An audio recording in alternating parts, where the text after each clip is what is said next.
To get the real thing, it has to be eggs from a sturgeon. There are 27 species around the world in North America, Europe, and Asia. But probably not for long.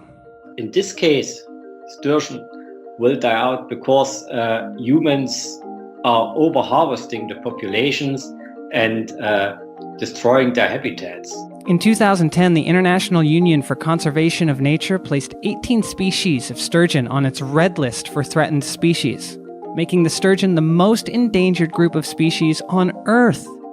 But lists like this are bittersweet.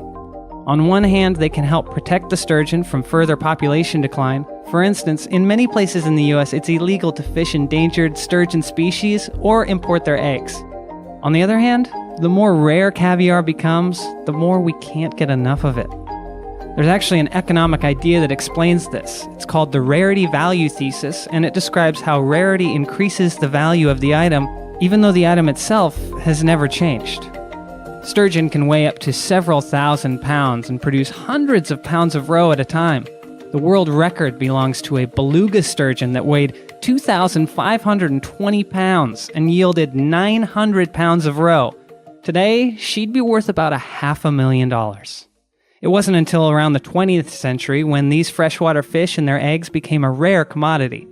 Pollution poisoned their waters, and dams blocked their spawning grounds upstream. They had nowhere to reproduce and continued to be overfished for their meat and roe. On top of that, it takes 8 to 20 years for a female to sexually mature, depending on the species. She can produce millions of eggs at a time, but the odds are that only one will survive to adulthood.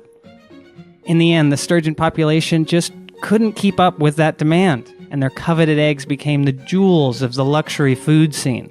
Today, caviar imports and exports are closely regulated in the US, which is partly why it's so expensive. Every single egg, every one of these eggs is taken off by hand. Now remember, we're dealing with a raw seafood endangered species.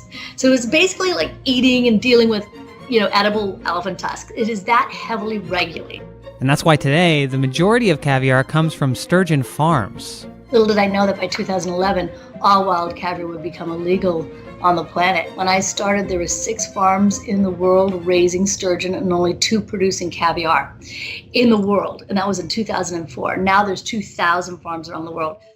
One farm in particular in China called Kaluga Queen produces 35% of all the world's caviar. Caviar there is harvested with the classic Russian and Iranian technique, which involves killing the fish and then extracting the eggs. Other farms are exploring a different technique which doesn't involve killing the fish. It's called stripping. The fish are injected with a hormone that triggers their urge to release eggs. Farmers have been doing this for many years, but not to get caviar, just to produce more fish. It wasn't until recently that people started canning this stuff and selling it as caviar. The biggest thing is that, yes, fish stays alive. You have really small impacts on the fish because you do it really, really fast. You take the fish off the water, out of the water. You put it on a special holding facility. The fish is already started to spawn, and then all it requires basically for you to press on the belly, massage the belly, and the caviar will just flow out of the fish.